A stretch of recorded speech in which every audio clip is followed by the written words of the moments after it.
You wake up slowly to the grey light filtering through the thin, slightly torn curtains of your Montparnasse apartment.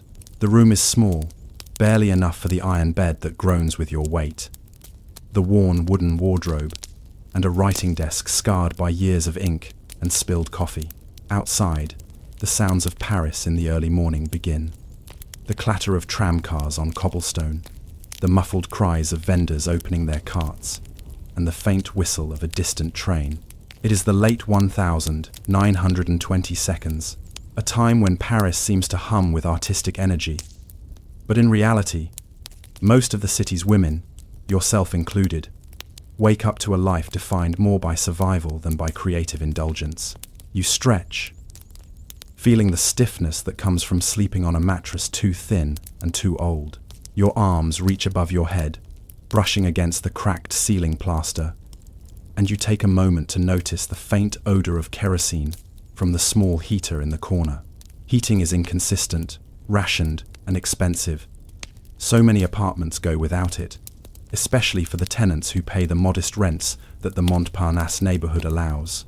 Your neighbors, artists, writers, cafe waitresses, seamstresses, are similarly constrained by the invisible chains of finance, even as they talk of liberation, existentialism, and the so-called freedom of post-war life. Breakfast is a quiet affair. You move to the small kitchen space, boiling water in a battered kettle. You measure out coffee grounds with careful precision, knowing that every gram saved stretches the budget. A thin slice of bread, toasted if the fire is strong enough, will accompany it. Often, mornings are taken in near silence, a luxury in which you indulge because the outside world is noisy, chaotic, and full of expectation. While cafes are already opening, and young men with slicked-back hair and cigarette smoke trailing behind them wander into your street, your attention remains focused on the mundane task of preparing something edible. You might read a page of a book, often borrowed from the municipal library, or scribble a few lines in a notebook. A habit of half-hearted writing that occasionally becomes inspiration, but more often becomes a reminder of the laborious gap between desire and accomplishment. Your wardrobe is modest, but reflective of your need to balance appearance with practicality. A simple cotton dress, perhaps faded from repeated washing, is the standard. You iron it over the stove when possible, taking care not to scorch the fabric. Shoes are practical, low-heeled, sturdy, made to survive the cobblestone streets. Accessories are minimal, maybe a scarf or a brooch inherited or purchased second-hand. While the Parisian elite may flaunt silks and pearls, your life revolves around what is necessary, sustainable, and transportable. The weight of this practicality is rarely noticed by outsiders, who see the Bohemian woman as romantic, free-spirited, or revolutionary. In truth, survival is the first form of freedom. Once dressed, you leave the apartment and descend the narrow staircase, each step creaking underfoot. The hallway smells faintly of damp plaster and last night's cooking. You open the heavy door and step out into the street. Montparnasse in the morning is a peculiar combination of calm and chaos. Bakeries release clouds of warm yeast into the air. Newspapers hit the cobblestones in neat stacks, and the trams run their predictable clatter along iron tracks. A few children chase one another in the courtyards, laughing despite the harshness of their surroundings. Elderly residents sit quietly by doorways, taking in the world with measured patience, the rhythm of their lives slower and steadier than yours will be today. Your first task is often to make your way to a cafe or small workshop to earn a few francs. Many women, including yourself, take on multiple roles in the day. Waitress, seamstress, model for painters, occasional typist for foreign writers who can afford to pay by the hour. The work is repetitive, often monotonous, and seldom glamorous. Yet, in these hours, you observe the human theatre unfolding before you. The same artists who claim to defy convention, yet ask you for credit in their sketches. The writers who argue vehemently over ideas, but rarely offer practical assistance. The cafe patrons who linger over the same cup of coffee for hours, oblivious to the labor that makes their leisure possible. The streets themselves offer a kind of education. The architecture, the worn signs, the graffiti, the posted bills for upcoming concerts or readings, All speak of a Paris, both alive and decaying. You might pass a troupe of street musicians tuning their instruments, the notes wavering in the cold morning air. A butcher sweeps the threshold of his shop, arranging sausages and cuts of meat that are almost out of reach for your modest budget. A flower vendor haggles over wilted bouquets. You have learned to walk these streets with awareness, both to avoid collisions and to observe the subtle rhythms of the neighborhood. It is in these small observations that you find a certain quiet satisfaction. The world is moving, and you are part of it, even if only barely. By mid-morning, your work begins in earnest. Perhaps you take a seat in a dimly lit atelier, the air thick with paint and turpentine, and pose for a painter attempting to capture the essence of youth, Bohemian rebellion, or the so-called spirit of Paris. Sitting still for hours is exhausting. The muscles of your back stiff, your fingers cold. Occasionally, a brush stroke will trace over your cheek or shoulder, and the artist will murmur about the importance of subtle emotion. You nod politely, knowing that for many of these creators, your presence is valued as a tool rather than as a person. The financial compensation is meager, but reliable, which is more than most can say in this period of economic uncertainty. Lunchtime is sparse. A simple sandwich, a piece of fruit if you are lucky, and a glass of water or wine, often water, because wine is expensive, constitute the meal. You eat at a small table in a cafe, watching the world. The conversations are a mix of mundane affairs and revolutionary ideas. The latter is easier to overhear than participate in, as the cost of disagreement can be social or financial. The cafe culture is famous in Paris, and for good reason. Ideas flow as freely as beverages, yet only those with sufficient time and leisure can fully engage. For you, participation is selective and careful. Survival requires discretion. The afternoon brings errands, paying the rent, visiting the grocer, collecting parcels, or tending to any unpaid debts. Each task, no matter how small, requires thought and planning. Prices fluctuate, and the occasional shortage of goods, a loaf of bread, a bit of butter, or a spool of thread can disrupt the day. You carry small amounts of cash carefully in a pocket or worn purse, aware that a single theft or miscalculation could leave you stranded.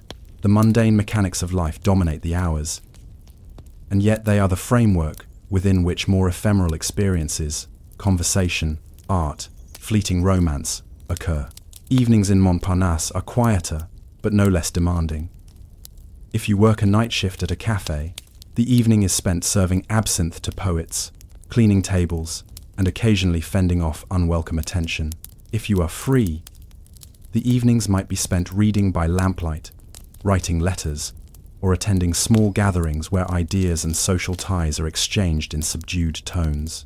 The excitement of Parisian nightlife exists largely on paper or in the minds of those who can afford it. For most women like yourself, the reality is quieter, constrained, and structured, and then there is the pervasive presence of heroine in the 1920 seconds Parisian artistic scene. It is rarely discussed openly, and yet its influence is palpable. Some artists and writers use it to quiet physical pain, enhance focus, or dull emotional turmoil. You might notice the subtle hand tremors of a fellow model, the faint smell of opiates, or the absent gaze of a poet staring at a blank page. It is a temptation and a hazard, a reflection of the broader societal struggle with addiction and modernity. Awareness of its presence is necessary for survival. One must navigate these circles carefully, understanding both allure and danger, without being consumed by either. As night approaches, you return to your apartment. The streets empty gradually, leaving a silence that is almost complete, broken only by distant dogs or the occasional carriage. You might light a single candle, savor a brief moment of warmth, and reflect on the day. The hours were long, the labor repetitive, and yet you survived them. Tomorrow, the cycle will begin again. And yet, as you lay your head down, you cannot help but wonder, What is the cost of living this life? This constant negotiation between survival and creativity, between obscurity and the faint promise of recognition. How many days, like today, will pass unnoticed, and how many might carry a spark that changes your trajectory forever? The streets of Montparnasse seem silent now, but they are full of stories, waiting for someone to notice, to live them, and perhaps to record them. Morning arrives once again, indistinguishable from yesterday except in its small, unfolding details. The sun filters through your thin curtains, pale and quiet, casting a faint amber glow on the cracked plaster walls. Today, like every day, begins with the measured routines that define survival in Montparnasse. You stretch, aware of lingering fatigue in your limbs, the stiffness from yesterday's hours spent as a model, and the faint ache in your back from sleeping on a mattress that has softened unevenly over time. The city outside wakes in rhythmical patterns, vendors sweeping their sidewalks, carts rolling slowly, the tram rattling along, tracks slick from early morning dew. After a brief breakfast of bread and coffee, your thoughts turn to work. Montparnasse is not merely a neighborhood, it is an ecosystem of obligations and encounters. A place where art, labor, and survival intersect in ways both subtle and persistent. You step into the streets, mindful of the uneven cobblestones, your practical shoes carrying you toward the cafés and ateliers that form the heart of your daily existence. You are both participant and observer, aware that every glance, every nod, every small transaction contributes to the fabric of your life here. Your first engagement is at a painter's studio tucked behind an unassuming facade. The interior smells sharply of linseed oil, turpentine, and damp canvas. Canvases lean against walls, partially covered with sheets, or leaning precariously against furniture. The painter, a man of middling age with a thin moustache, greets you with a nod and gestures toward a worn wooden stool in the center of the room. You settle yourself as he adjusts the lighting, murmuring instructions about posture and expression. Hours pass with minimal speech. The brush hovers over your face, moves across your shoulders. Occasionally, a comment about your expression or the gesture of the hand is made, but the words are more about the painter's vision than about you. Your body becomes an instrument of someone else's work, and yet this arrangement provides a modest, dependable income. During breaks, you observe the studio.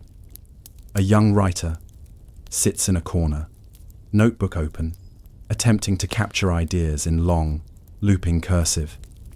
Occasionally, he looks up at you, frustrated, then returns to his writing. There is a rhythm here. The painter's strokes, the writer's scribbles, the quiet shuffling of feet across the dusty floor. Outside, the city hums faintly, but inside, time moves differently. The hours blend together in a slow continuum, punctuated only by the painter's occasional muttered observations or the distant sound of trams passing along the streets. By mid-afternoon, you leave the studio to visit a small café on the corner of Rue du Montparnasse. The café is modest, tables uneven, chairs scratched, and often missing a leg brace. Its patrons are familiar. A few writers hunched over newspapers, a painter with stained fingers, and the occasional musician tuning a violin or piano. You are not merely an observer. You have roles here as well, serving coffee, clearing dishes, perhaps taking small orders from regulars who treat the establishment as an extension of their personal workspace. Interaction with the patrons is both art and negotiation.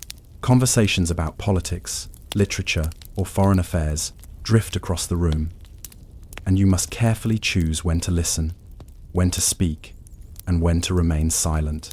Speaking too much might draw unwanted attention, perhaps in the form of a flirtatious patron or a critical peer. Silence is protective, even strategic, yet listening is necessary. These conversations provide clues about upcoming commissions, opportunities for work, or even warnings about artists whose promises rarely materialize. Survival depends on both discretion and awareness, the ability to navigate social structures invisible to outsiders. Some days, a particular patron captures your attention. Perhaps he is a poet, recently returned from Berlin, carrying with him the energy and chaos of the cabarets and salons of Weimar.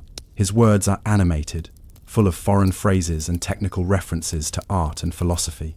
He notices you watching, offering a polite nod, and for a moment, there is the possibility of connection, however brief. Yet, you remain cautious, knowing that charm in Montparnasse is currency, often fleeting, and rarely translates into anything sustainable. Financial necessity dictates many decisions, even those that involve personal interactions.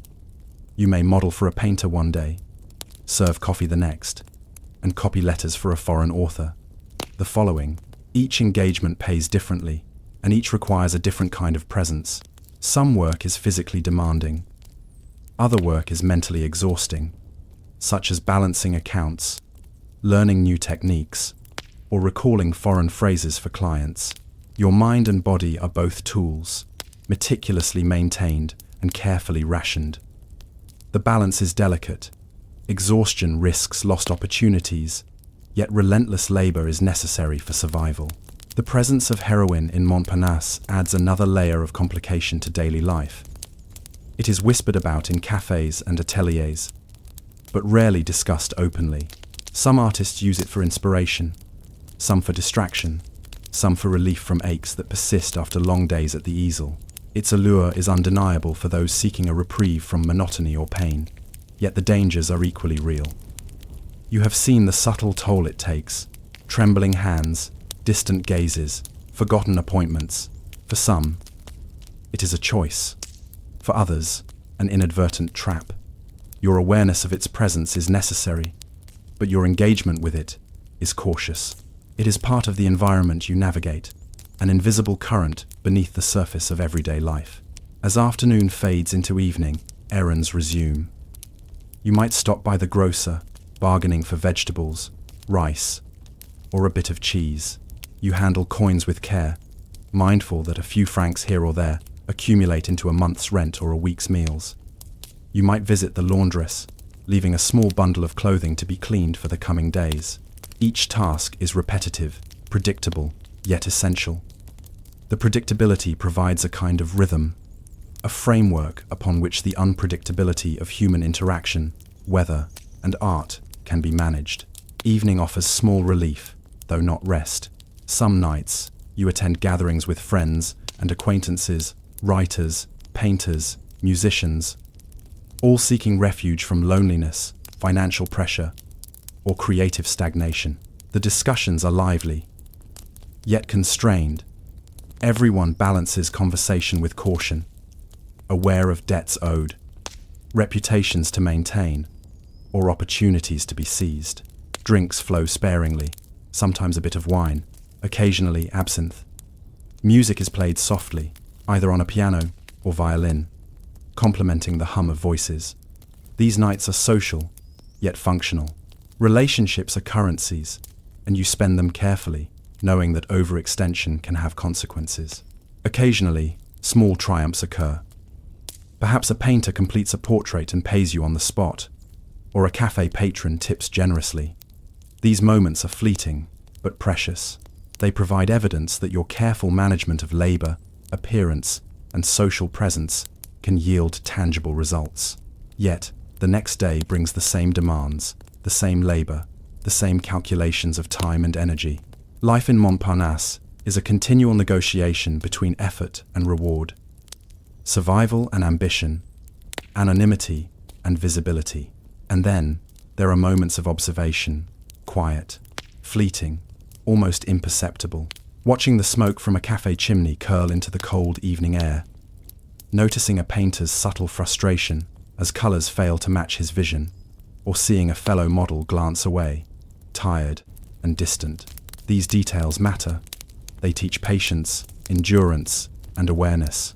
They remind you that life is composed not only of the grand events recorded in history books, but of the unnoticed, often monotonous acts that allow society to function, that allow art to exist, and that allow individuals like yourself to survive.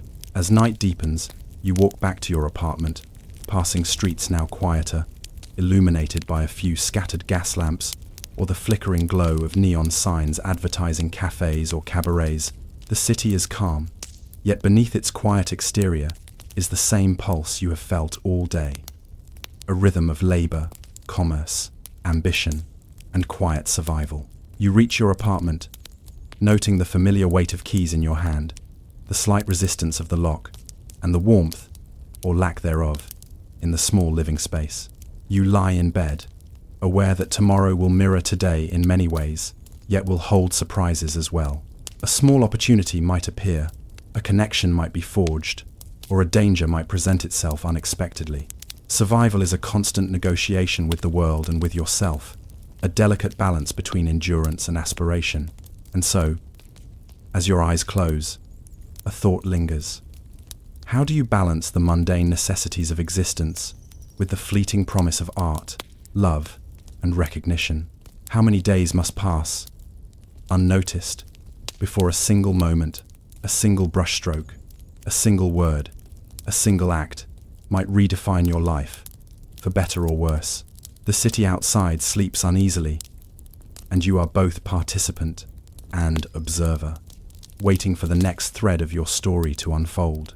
The morning light is softer now, almost hesitant, filtering through the thin curtains and falling upon the worn floorboards of your small Montparnasse apartment. Today, there is a different tension in the air. You wake not only to routine, but also to anticipation, a sense that something, however minor, might shift in the pattern of your existence. Perhaps it is the anticipation of a commission, a visitor, or an unspoken opportunity. Or perhaps it is merely the quiet awareness that each day, no matter how similar to the last, carries consequences that will only reveal themselves in time. Your day begins as usual, with coffee brewed carefully over the small stove, the aroma filling the room with a fragile warmth. You toast a thin slice of bread and savor the simple pleasure of heat against your teeth. Today, even this modest ritual carries a heightened sense of importance, the knowledge that your ability to perform small, predictable acts of care, feeding yourself, dressing yourself, preparing for the outside world, is intimately tied to your survival. Each small success ensures you can continue to participate in the broader ecosystem of Montparnasse, a place where art, labor, and human interaction intersect unpredictably. The streets are alive with their usual mixture of noise and rhythm. Vendors set out their carts, children dart between the legs of pedestrians, and the clatter of trams punctuates the morning air. You navigate this environment with practiced awareness, noting the subtle changes that might influence your day. The arrival of a new painter, the slight increase in prices at the baker, a letter left for you at the local café. Montparnasse is a landscape both familiar and constantly in flux, and survival requires both observation and adaptation. Your first engagement is at the atelier of a young, promising painter who has recently gained some recognition in the local scene. His studio is cluttered with unfinished canvases and scattered sketches, the air thick with the smell of paint and turpentine. He greets you warmly, an expression of genuine relief crossing his face as he notes your arrival. Today, however, the session feels different. The artist's brushstrokes are more urgent, almost frenetic, as he attempts to capture a fleeting sense of inspiration.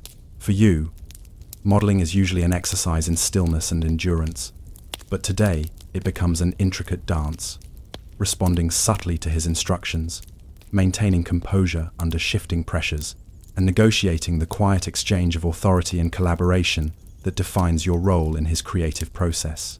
Hours pass in this liminal space, where labor, art, and observation intersect. You notice the subtleties of the painter's technique, the way he adjusts light, the meticulous layering of pigments, the tiny corrections he makes without breaking his concentration. Your own awareness is heightened, not only of his methods, but of the unspoken social contracts in the studio, respect for his vision, the necessity of punctuality, and the careful management of your own presence and energy. These hours are demanding, but they offer a sense of agency within constrained circumstances. Though your role may seem secondary, your ability to endure, adapt, and perform is crucial to the creative process. By mid-afternoon, the city calls once more. You leave the studio and enter the streets, where the air is thick with the smell of bread, coal, and smoke from nearby cafés. You stop at the grocer, exchange a few words with the vendor, and carefully distribute coins, mindful that each transaction represents a tiny negotiation between necessity and scarcity. The errands of survival, purchasing food, managing small debts, securing materials for work, occupy much of your attention. Yet even within these seemingly mundane acts, there is an artistry, the rhythm of walking, the calculation of timing, the observation of subtle social cues that indicate opportunity or risk. Evening approaches, and you find yourself at the cafe, seated with a small circle of acquaintances, painters, writers, and musicians, who share a fragile network of support, conversation, and distraction. Here, Montparnasse reveals both its charm and its danger. Words are exchanged, some fleeting, some significant, about politics, art, and philosophy. You notice the tensions beneath casual remarks, subtle competition, envy, and occasional mistrust. The heroine culture of the city whispers in the background, shaping moods, influencing energy, and reminding everyone of the precariousness of both physical and creative vitality. You observe carefully, aware that engagement, withdrawal, and moderation are all tools for survival in these social currents. A small triumph emerges unexpectedly. A painter, grateful for your patience and consistent presence, offers an advance for future sessions, a modest but meaningful sum. This small injection of resources shifts the landscape of your immediate possibilities. You can afford a slightly better meal, perhaps a replacement for worn clothing, or even a few hours of uninterrupted rest. The value of such incremental successes cannot be overstated in a life measured by careful calculation and endurance. Yet, even in these moments of small victory, you are reminded of fragility. The streets of Montparnasse are capricious. A sudden rainstorm can leave you soaked. A missed opportunity can erode your income. A chance encounter can introduce danger or distraction. Life here is a series of delicate negotiations, balancing risk and reward, effort and return, visibility and invisibility. Your survival is a testament not to grand heroics, but to persistence, observation, and quiet resourcefulness. Night settles over the city. The gas lamps flicker in the foggy streets, casting long shadows that stretch across cobblestones. You walk home slowly, the familiar weight of keys in hand, the faint chill of evening pressing against your skin. Your apartment welcomes you with a quiet stillness, and for a moment, you can simply be alone, safe. Here, in the dim light of your modest living space, the details of the day consolidate into lessons, observations, and small satisfactions. You recognize the labor that made survival possible, the choices that shaped your interactions, and the quiet victories that sustain you. As you settle into bed, thoughts linger on the subtle consequences of everyday decisions. Each encounter, each act of endurance, each small triumph or setback contributes to the trajectory of your life. Montparnasse is not merely a backdrop. It is an active participant, shaping your experiences, opportunities, and understanding of the world. The streets, cafés, and ateliers, all seemingly mundane, form the framework of a life both ordinary and extraordinary in its quiet demands. And yet, as your eyes close and sleep begins to pull you into its depths, pass unnoticed, yet leave subtle imprints on the cultural and social landscape.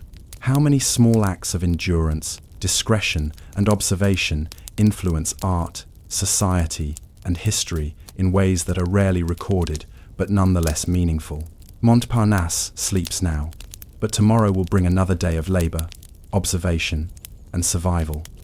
Another opportunity to exist quietly within the currents of history, shaping it in imperceptible ways. The story of your day as a Bohemian woman in Montparnasse concludes here, highlighting the interplay of labor, art, survival, and subtle influence. The focus is on how ordinary lives, through endurance, observation, and careful negotiation, leave small yet lasting imprints on history. You walk along the Seine toward the left bank, the morning air sharp with the faint smell of smoke and river water. The cobblestones beneath your feet are uneven, worn smooth by countless footsteps over decades, centuries even. Buildings rise on either side, grey and ochre, with shutters half open, balconies crowded with potted plants, and signs advertising cafés, bookshops, or printing presses. The left bank is a neighbourhood of contradictions. Old enough to carry the weight of history, yet young enough to seem perpetually in motion, always hungry for new ideas, new art, new ways of interpreting the world. The cafés open gradually, their doors swinging on creaking hinges. You pause outside one, its facade worn and faded, the brass lettering barely legible. Reading, Café de la Rive Gauche.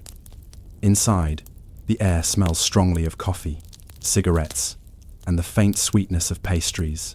Chairs are arranged haphazardly around small tables, some occupied by early patrons, reading newspapers or scribbling notes. The atmosphere is neither hurried nor idle. It is expectant. A quiet tension born of potential and discussion. Settling into a chair by the window, you order a café noir and observe. The left bank is home to a peculiar ecosystem of people. Writers, painters, musicians, students, ex-soldiers, and expatriates, all mingling in a space that is both public and intensely private. Conversations start quietly, then swell, sometimes in bursts of laughter, other times in heated debate. Each voice, each gesture, carries meaning. You are aware that participation requires subtlety, knowing when to speak, when to listen, and when to remain an observer entirely. The cafes operate as informal classrooms, salons, and theatres simultaneously. Their patrons, both performers and audience. Near your table, a man with ink-stained fingers writes furiously in a notebook, occasionally pausing to sip his coffee. He mutters phrases in English, French, and German, a jumble of syntax reflecting the international flavour of the left bank. Across the room, two painters lean over a canvas, discussing brushstrokes, light, and perspective in soft, urgent tones. Their hands are smudged with colour. Their jackets smell faintly of turpentine. You notice, in the pauses between conversations, the rhythm of the cafe itself, the scraping of chairs, the clatter of cups, the occasional cough, the muted footsteps of waiters moving between tables. You are not here solely as a patron. Many women of the left bank engage in work that supports or intersects with this intellectual activity, typing manuscripts, copying letters, posing for portraits, or assisting with printing presses. Today, your role is observation. You watch the interplay of energy, ideas, and subtle social hierarchies that govern this space. Some men command attention through volume and charisma, others through quiet insistence and precision. You have learned that influence in the left bank is as much about persistence and discretion as it is about talent or recognition. By mid-morning, a small circle of familiar figures begins to form around a table in the center of the room. There is the young poet, recently returned from Berlin, his hair damp from the morning mist, voice low but confident. Beside him, a painter sketches in the margins of a notebook, occasionally glancing at other patrons for reactions. The air is thick with cigarette smoke, the acrid scent mingling with coffee, and the faint tang of ink. Conversations overlap in patterns, a complex web of assertion, questioning, and cautious negotiation. Topics drift naturally from one subject to another. Art is discussed alongside politics, literature alongside philosophy, and occasionally mundane matters, rent, studio space, or upcoming exhibitions, find their way into the discourse. You notice how people measure their words carefully, aware of who is listening, and how statements might be interpreted. In the left bank, words are more than communication. They are currency, signaling alignment, intelligence, and opportunity. Misstep, even in small talk, can have consequences. From lost favors to subtle social exclusion. By noon, the cafe fills further. Students and expatriates arrive, carrying books and letters, adjusting scarves and jackets against the lingering chill. Conversations grow louder, more confident. Some patrons read quietly, occasionally jotting notes or underlining passages. Others engage in debates about the merits of cubism versus surrealism, the social responsibilities of the artist, or the implications of new political movements across Europe. You sit quietly, absorbing these discussions, learning not only the content, but the unspoken rules that govern discourse: timing, tone, gaze, and posture. Outside the cafe, the streets hum with life. Market vendors shout their wares, street musicians tune instruments, and trams rattle along tracks. The sound of the city blends with the internal rhythm of the cafe, the two environments feeding into one another, shaping thought, interaction, and energy. Your awareness extends beyond the walls of the cafe, noting how the left bank's intellectual activity is intertwined with the tangible realities of Parisian life. Ideas do not exist in isolation. They are shaped, constrained, and amplified by the spaces, people, and routines that surround them. By mid-afternoon, you leave the cafe briefly, navigating the narrow streets lined with bookshops, printing presses, and small ateliers. You pause in front of a second-hand bookstore, peering at the spines of volumes in French, English, German, and occasionally Russian. Each book carries its own history: annotations in margins, faded covers, the lingering scent of paper and ink. In this environment, knowledge is tangible and portable, yet also fragile, dependent on careful handling and observation. You recognize that these objects, books, letters, sketches, are repositories of both ideas and human effort, linking your daily experience to a broader historical narrative. Returning to the cafe, you find that the circle of intellectuals has shifted slightly. New faces appear, some known, others strangers. You note subtle gestures, a nod of recognition, a cautious smile, an unspoken critique in posture or expression. Each interaction is a potential thread in the intricate social web of the left bank. You continue to observe, aware that your attentiveness is itself a form of participation. By understanding the dynamics at play, you navigate the environment with greater security and potential advantage. By evening, the cafe quiets slightly. Patrons linger, finishing drinks, folding newspapers, or reviewing notes. The conversation becomes reflective, discussing the day's observations, artistic progress, or philosophical musings. You note the persistence of hierarchy, even in this ostensibly egalitarian space. Age, reputation, and financial stability all shape who is listened to and whose words are repeated. Yet there is also fluidity. A new voice can emerge, a clever observation can earn respect, and consistent presence can establish influence over time. As night falls, you leave the cafe, stepping into the narrow streets where lamps cast long, golden shadows. The city is quieter now, the pulse of intellectual activity receding into dim apartments and warm rooms where work, study, and creativity continue. You pause on a bridge, looking down at the water, reflecting on the rhythms of the day. The cafes, conversations, and quiet observation have taught you much. The subtle mechanics of influence, the importance of presence, the delicate interplay between idea and action, observer and participant. And yet, even after a day of careful attention, questions remain. How many of these conversations will ripple outward, shaping culture, art, or politics in ways never fully documented? How much of this intellectual life depends on those unseen or unnoticed, the women, the assistants, the occasional quiet observer, whose labor, presence, and endurance sustain the environment without recognition? The left bank sleeps now, but its rhythms persist, waiting for the next day of discussion, creation, and observation.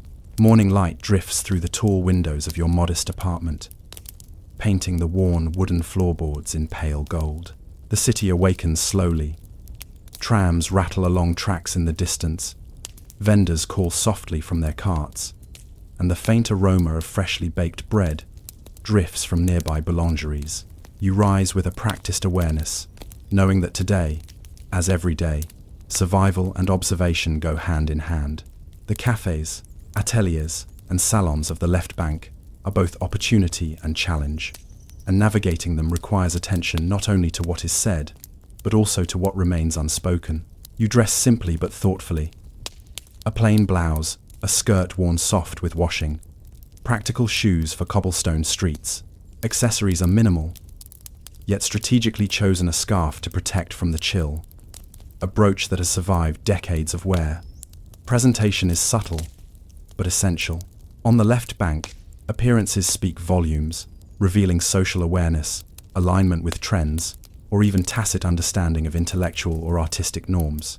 One misstep, a too bright color, an untimely gesture, an absent-minded glance can ripple through circles in ways that are difficult to reverse. By mid-morning, you make your way to a cafe that serves as a hub for local intellectuals. The air inside is thick with cigarette smoke, the acrid tang mixing with coffee, and faint traces of ink from open notebooks. Tables are filled with familiar faces, painters, poets, musicians, students, and expatriates, each participating in the unspoken choreography of conversation. You take a seat near the back, close enough to observe, far enough to avoid unnecessary attention. Observation is a skill refined over months, even years, of careful engagement. Here, silence is as valuable as speech. Today, a discussion begins with a seemingly trivial topic: the merits of a recently published essay in a literary journal. The conversation quickly branches into broader issues: politics, the evolution of artistic movements, and the tension between tradition and innovation. Voices overlap, some raised with passion, others quieter, but no less persuasive. You note the hierarchy subtly embedded in the dialogue. Seniority, reputation, and prior recognition all determine who is heard, while newcomers, or the less confident, must work harder to assert influence. Yet influence is never absolute. A clever observation, a well-timed question, or a patient silence can shift dynamics in unexpected ways. A young painter seated nearby catches your attention. He is slight, his hair curling at the nape of his neck, eyes attentive and sharp. He sketches in the margins of his notebook while listening, occasionally pausing to whisper a thought to a companion. You notice the tension in his posture, the careful way he balances participation and observation. It is familiar. You see yourself reflected in the same constant negotiation of attention, presence, and discretion. His efforts may be unnoticed by the louder participants, yet his persistence is a subtle assertion of agency. In spaces like these, survival and influence are often cumulative, accruing over months of careful interaction. By noon, the cafe is more crowded. The hum of conversation rises, punctuated by bursts of laughter, the scrape of chairs, and the clatter of cups. A small circle forms around a table at the center, and you recognize familiar patterns. Who speaks first? Who interrupts? Who defers? And who nods silently in agreement? These gestures, almost imperceptible, carry weight. They determine the flow of dialogue, the attention given to ideas, and sometimes the opportunities that may arise afterward. During a brief pause in conversation, you strike up a quiet interaction with a young woman who often types letters for expatriate writers. Her fingers are nimble, her posture erect despite the long hours of labor. She speaks softly about the mechanics of her work, about how letters and manuscripts, though small and unseen, can shape relationships, commissions, and reputations across continents. You realize that her labor, like yours, exists in parallel with the more visible acts of artistic creation. These hidden currents, typing letters, managing schedules, observing carefully, are integral to the functioning of the left bank's intellectual ecosystem. Without them, conversations, commissions, and collaborations might falter. By mid-afternoon, you leave the cafe briefly, walking through narrow streets lined with second-hand bookstores, ateliers, and small presses. You notice a printing press in operation, its rhythmic clattering a steady counterpoint to the fluidity of human conversation. Sheets of paper emerge from rollers, inked and pressed, to be folded and bound. The labor is repetitive, mechanical, yet essential. Ideas are rendered tangible, transported, and preserved through these small, careful acts. You recognize a similarity with your own role in this ecosystem. Your presence, observation, and quiet labor contribute to the sustenance and preservation of culture, even if the work is largely unseen. Returning to the cafe, you find the dynamics have shifted subtly. New faces occupy tables.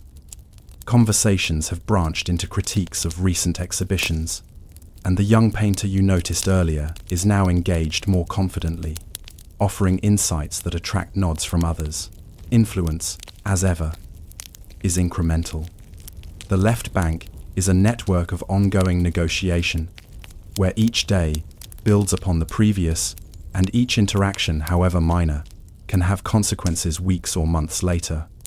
You reflect on the interplay between visible effort and hidden labor, your own endurance, the careful observations, the quiet attention paid to social cues, all shape the broader intellectual ecosystem in ways that may never be recognized. Evening brings a softer rhythm. The cafes thin out slightly, voices lower, and the smoke becomes denser in the lamplight. Conversations grow reflective, turning toward philosophical, artistic, and political musings. You notice the subtle ways in which people test ideas, probing for agreement or contradiction, gauging reactions with gestures, glances, and tone. Influence and understanding are not instantaneous. Here they are cultivated over time, through attentiveness, participation, and patience. By nightfall, you leave the cafe, walking along streets now muted under gaslight.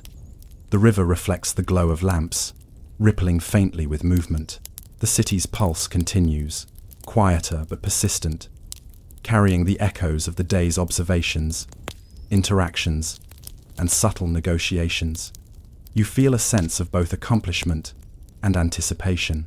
Another day has passed, your presence and attentiveness contributing to the broader currents of intellectual life, even as your labor and observation remain largely invisible. And yet, as you return to your small apartment, questions linger.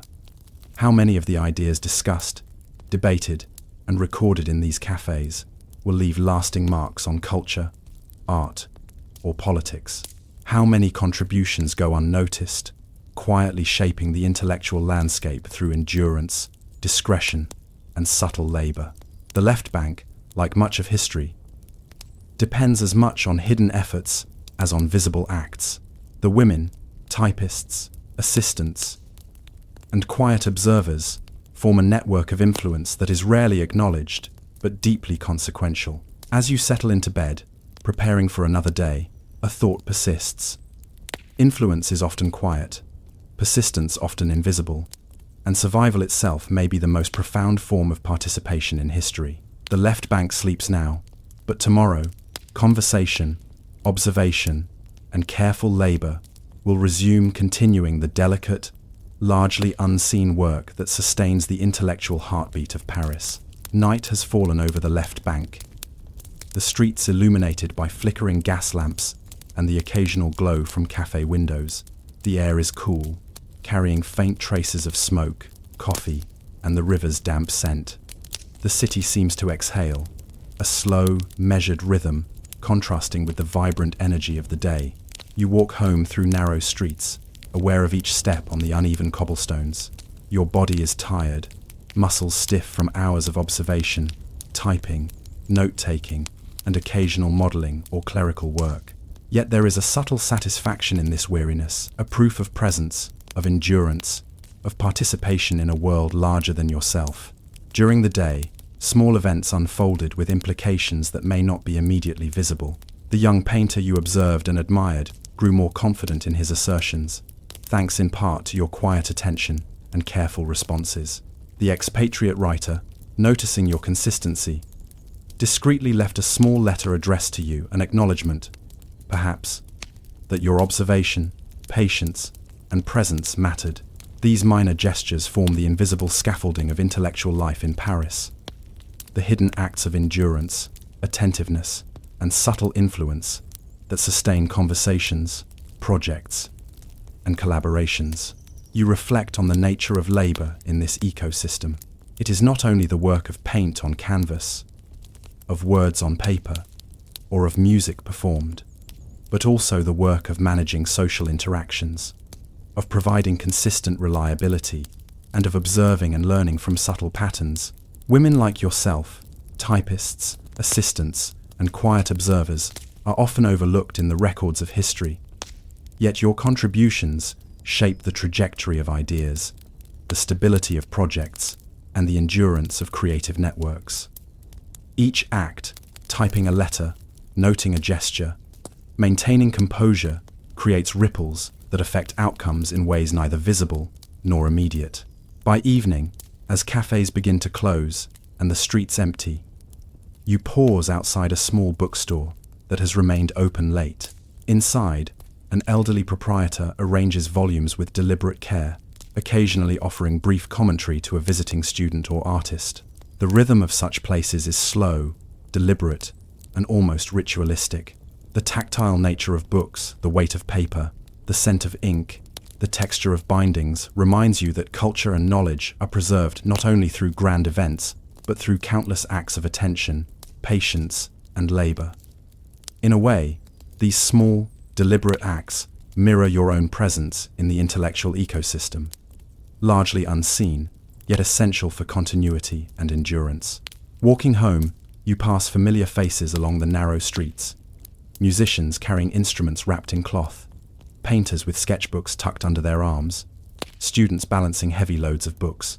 Each person is engaged in their own quiet struggle to participate, survive, and leave an imprint, however small, on the city's cultural fabric. The similarities between these lives and your own create a quiet sense of solidarity, a shared endurance, a mutual awareness of necessity, and a recognition that persistence, observation, and care are forms of agency. Arriving at your apartment, you settle into your routine. Water is drawn from the small basin, a simple meal prepared, and letters or notes are reviewed if they arrived. These small, repeated actions, the daily maintenance of self and space, carry significance. They allow for continued participation in the larger world of ideas and culture. They are a reminder that history is not only shaped by public acts, grand gestures, or famous figures, but also by the countless unseen, persistent efforts of ordinary individuals navigating daily life with intention and awareness. As you sit in dim lamplight, you reflect on the day's events.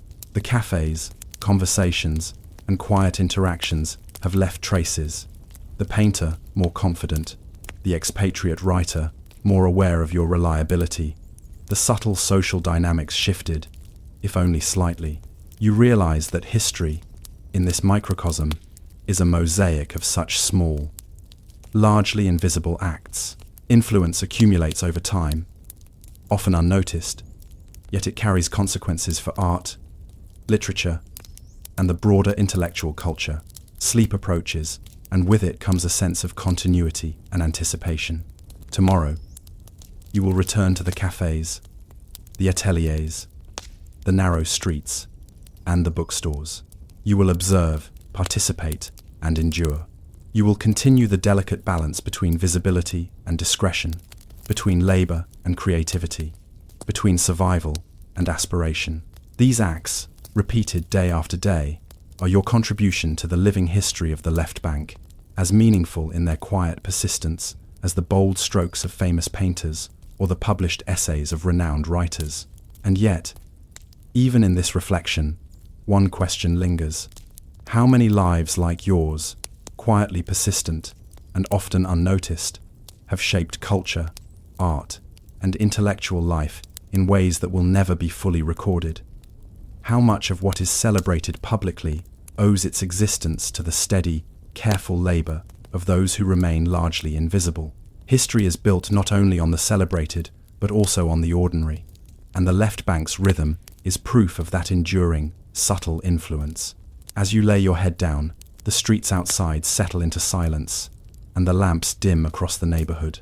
You have survived another day, observed, participated, and influenced the subtle currents of Parisian life.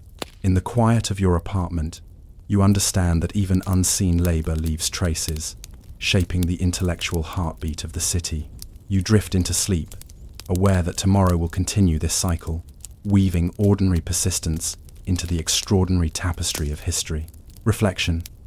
In the intellectual hubs of the left bank, history is not only made by the writers and painters whose names endure, but by the quiet, consistent labor of women, assistants, and observers who sustain the network of ideas.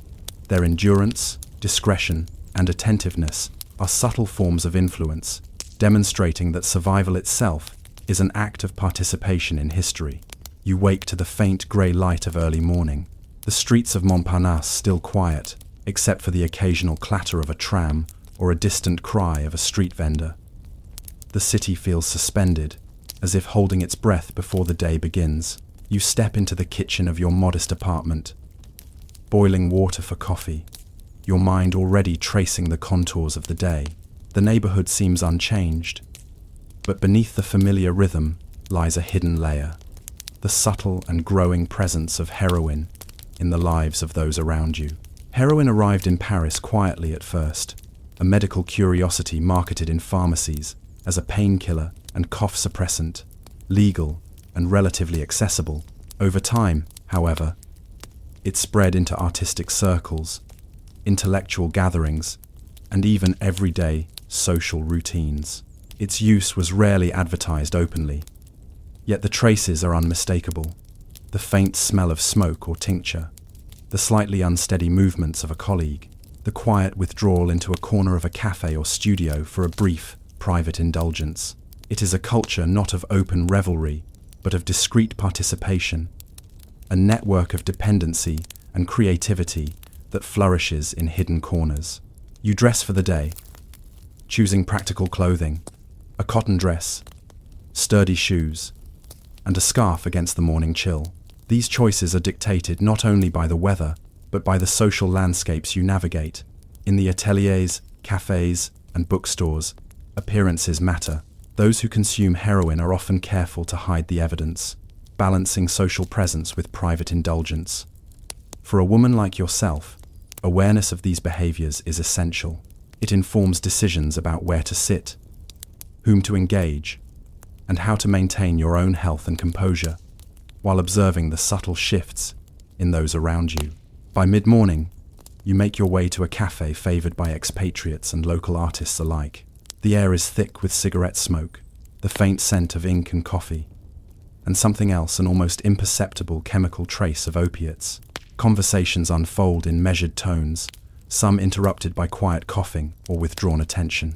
A painter leans over a canvas, hand slightly unsteady, murmuring apologies for the tremor that affects the brushstroke.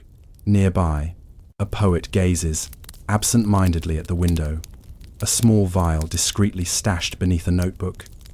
You note these details carefully. They are part of the ecosystem you inhabit, shaping the rhythm of interaction, creativity, and influence in ways rarely acknowledged. The culture of heroin in Paris is not one of overt decadence. It is practical, almost mundane. Artists use it for relief from chronic pain, emotional turmoil, or insomnia. Intellectuals seek focus or a quiet space to untangle complex thoughts. For some, it is social, a shared ritual among friends or collaborators. For others, it is private, hidden behind closed doors or tucked away in a pocket during long studio sessions. Observation, discretion, and awareness are essential for survival within this environment. Misreading a cue offering criticism at the wrong moment, drawing attention to a user's condition, or misunderstanding the social etiquette surrounding substance use can have consequences as subtle as social exclusion or as serious as professional sabotage. By noon, you move through the narrow streets, observing the patterns of the day. Vendors shout their wares, tram bells clatter rhythmically, and the faint smell of freshly baked bread mingles with the river air. Behind this ordinary cityscape lies a hidden network. Artists, writers, and assistants navigating schedules, commissions, and creativity, while balancing the subtle effects of substance use. The presence of heroin has changed the rhythm of work in ways that are invisible to outsiders. Meetings are postponed, painting sessions extended or shortened, letters delayed. The city seems unchanged. Yet the undercurrent of addiction subtly shapes productivity, social interaction, and even aesthetic decisions. You enter a small atelier where a painter is preparing for an afternoon session. The room smells strongly of paint and varnish. On the side table rests a small, discreet container. The painter adjusts the lighting and gestures for you to sit. He is meticulous, precise, yet there is a quiet tension. A hand, slightly shaking, eyes occasionally darting to the container, lips moving in silent calculation. These are the nuances of an environment shaped by substance use, careful, hidden, and socially negotiated. Your task is simple yet significant: to participate, observe, and navigate these currents without disruption. Hours pass in a blend of stillness, observation, and subtle adaptation. You notice patterns emerge: the timing of consumption, the rituals surrounding it, the interplay between focus and distraction, the brief moments of heightened creativity, contrasted with slower, more fatigued periods. Each artist and intellectual manages these patterns differently, influenced by physical tolerance, mental resilience, and social awareness. These details are part of the invisible scaffolding that shapes creative output, and your understanding of them ensures both survival and subtle influence within the network. By afternoon, the cafe calls once more. Patrons arrive with notebooks, sketch pads, and letters, carrying their routines alongside quiet indulgences. Conversations overlap: critiques of recent works, political discussions, and philosophical musings. Occasionally, attention is disrupted. A poet nods off mid-sentence. A painter's hand hesitates. A typist pauses as a colleague's subtle tremor draws her gaze. These are ordinary disruptions, yet their origin lies in a culture increasingly entwined with heroin. Participation requires adaptability, patience, and discretion. Survival depends on noticing these rhythms without judgment, understanding their implications, and navigating them gracefully. Evening approaches. You walk through familiar streets, noticing shadows cast by gas lamps, reflections in puddles left from a morning drizzle, the faint hum of distant conversation.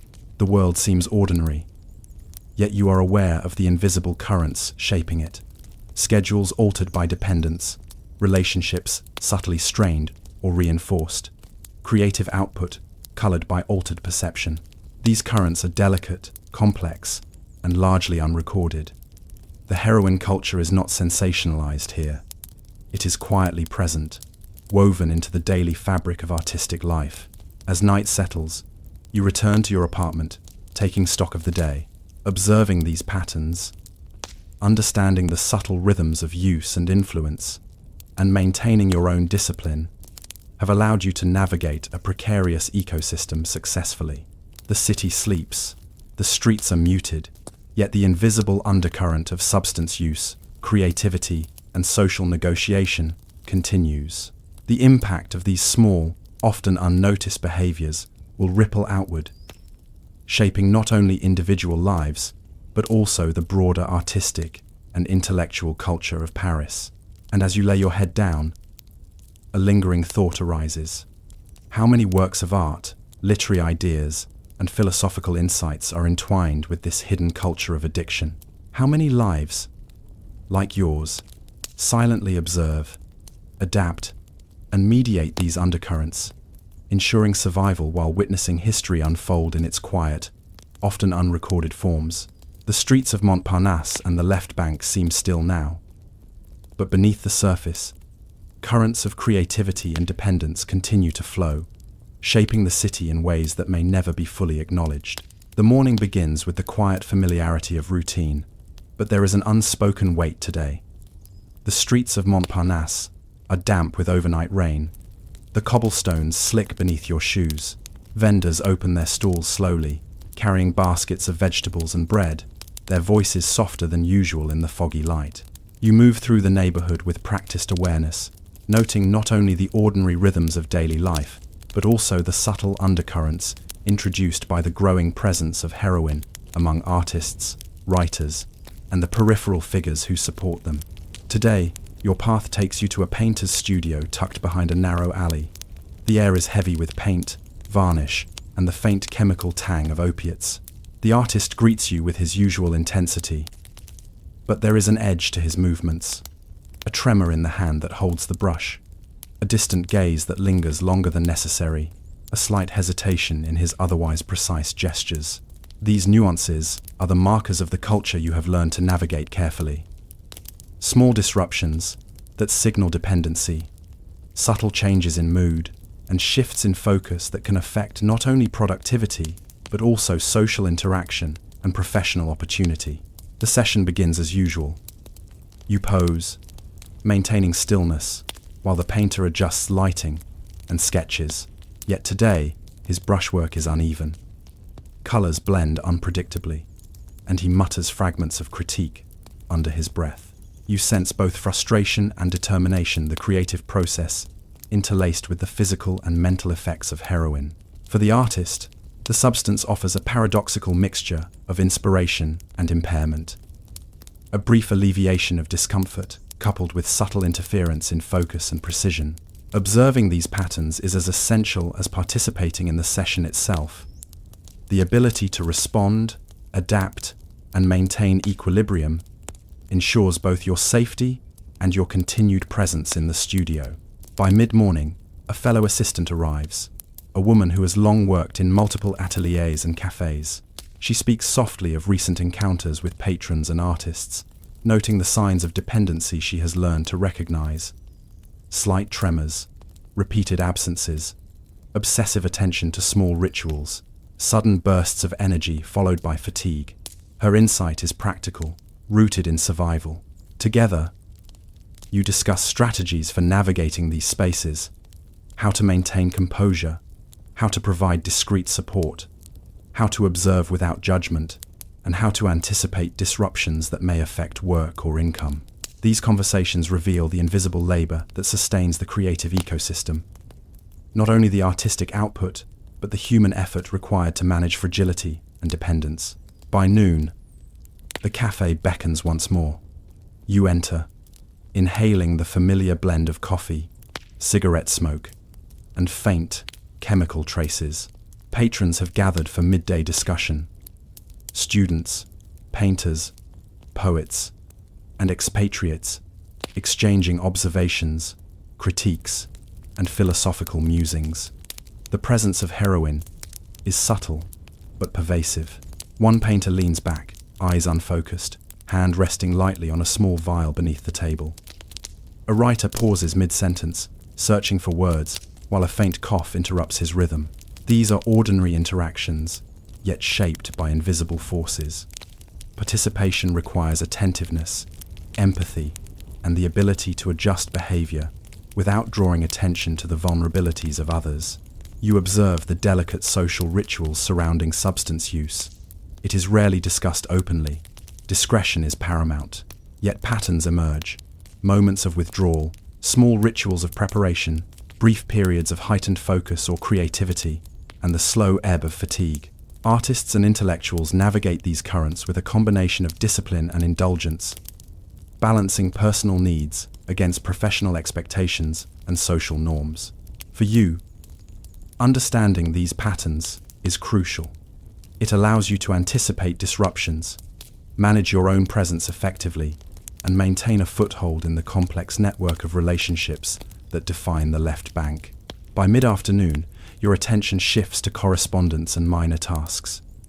You type letters, organize notes, and record small observations from the morning's encounters. These acts, though seemingly mundane, are essential to the functioning of the intellectual ecosystem. Each letter transmitted, each observation recorded, contributes to the continuity of work and communication. Heroine, in its subtle influence, has shaped not only individual behavior, but the pace and flow of these administrative and supportive tasks. Without careful attention to detail and consistent effort, disruptions could ripple outward, affecting not only artistic output, but also social trust and professional opportunity. Evening arrives with a different rhythm. The cafés are quieter, though the occasional laughter or burst of conversation punctuates the fading daylight. Patrons linger, completing notes, reviewing sketches, or quietly tending to personal rituals. The young painter from the morning session approaches you briefly, an apology muttered under the weight of fatigue and dependency. There is a quiet acknowledgement in the exchange, a recognition of shared endurance, understanding, and observation. These small moments of human connection, even amid the challenges of addiction, are vital threads in the fabric of survival and participation in the cultural ecosystem. Nightfall brings reflection. Walking home, the streets glimmer with damp reflections from lamplit cobblestones. You think about the paradox of creativity and dependency, how the presence of heroin has shaped behaviors, influenced decisions, and altered rhythms, yet also contributed to the intensity of expression, the urgency of creation, and the persistence of social networks.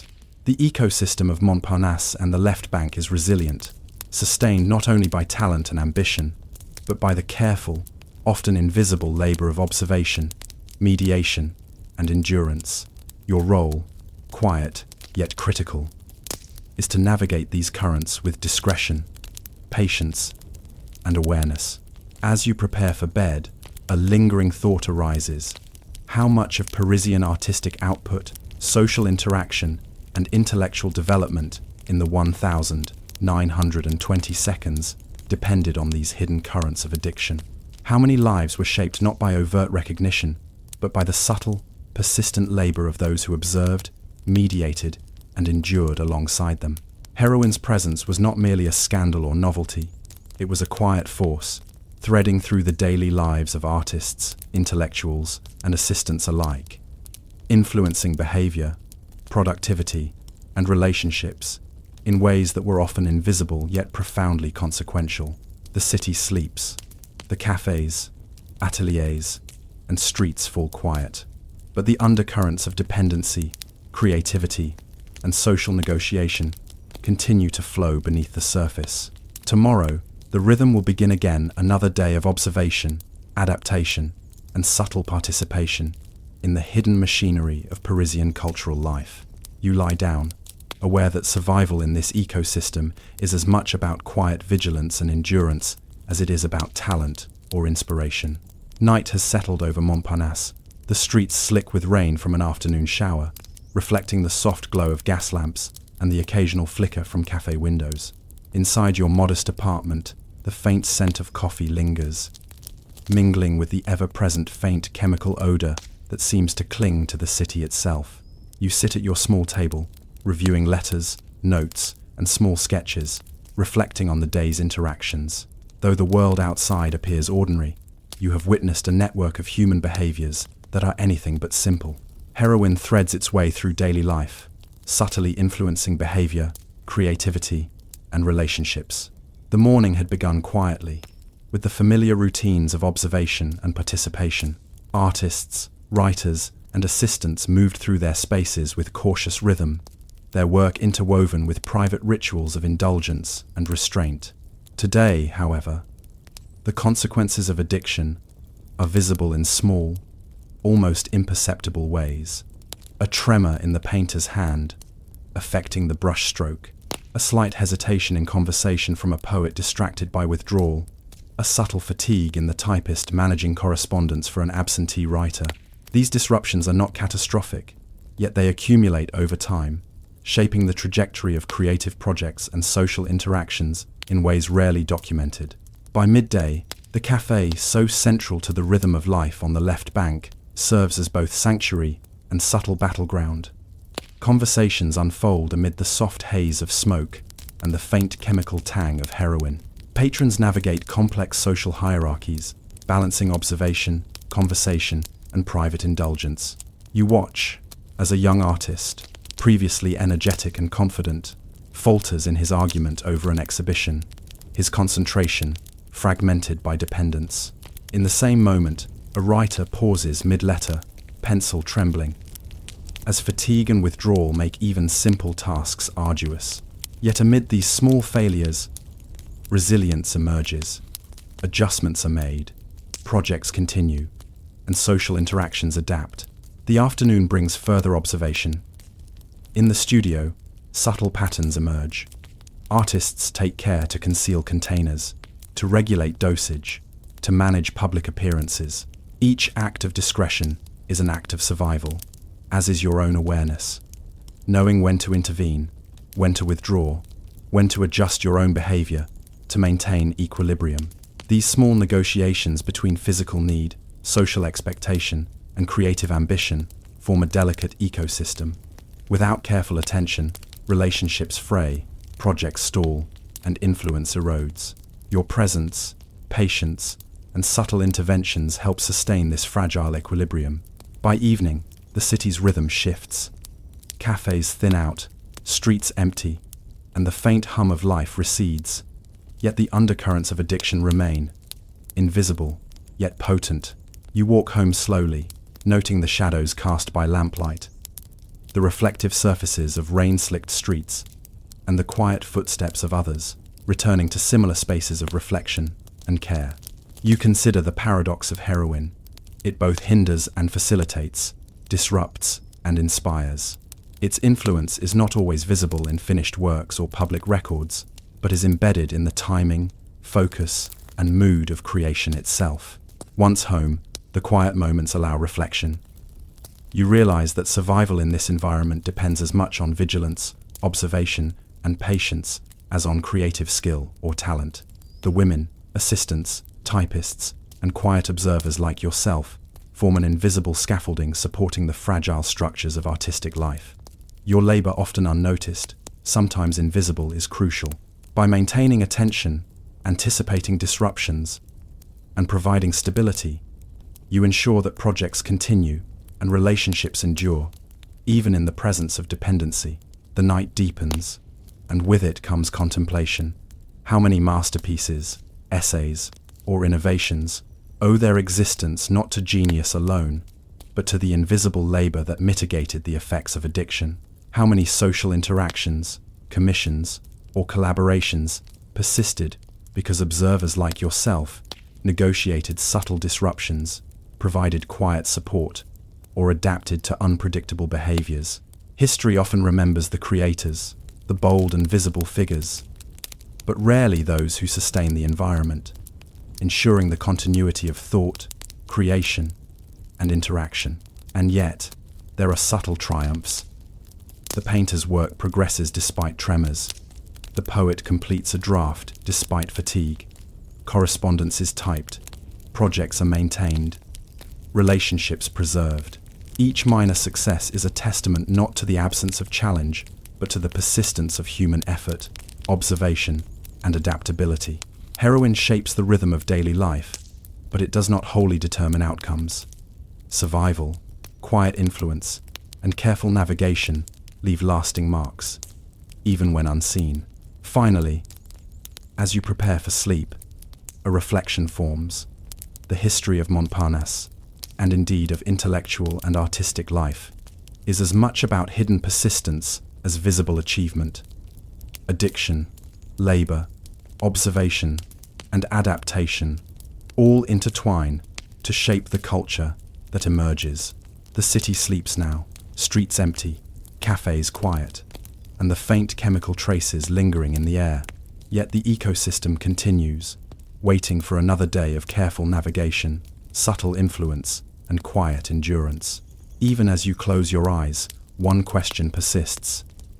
How many lives, like yours, operate in the background of history, unseen, largely unrecorded, yet crucial to the persistence, evolution, and survival of culture? The streets of Montparnasse may seem ordinary by night, but beneath the surface, countless acts of endurance, observation, and subtle influence quietly shape the course of human creativity. Reflection. The presence of heroine.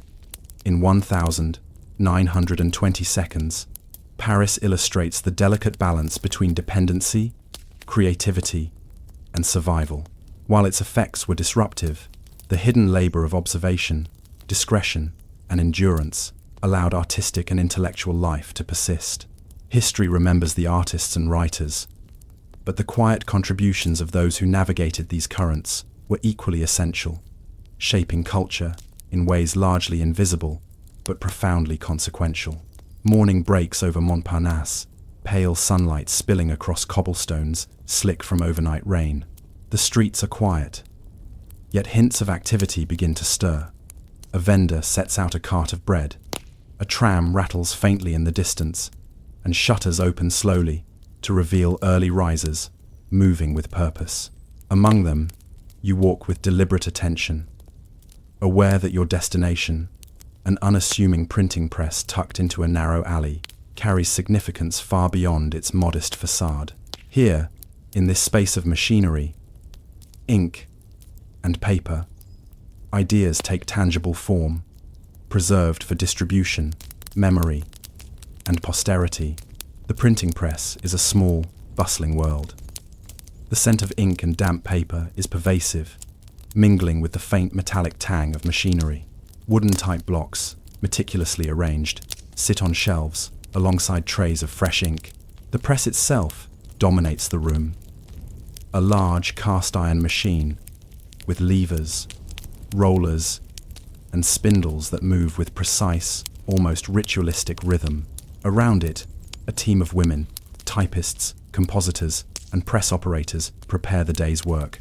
Their hands are ink-stained, nimble, and experienced, navigating the delicate balance of speed and precision. Each letter, each impression, is an act of quiet preservation. Your role is both observational and participatory. You review proofs, adjust spacing, and assist in the meticulous preparation of manuscripts for printing.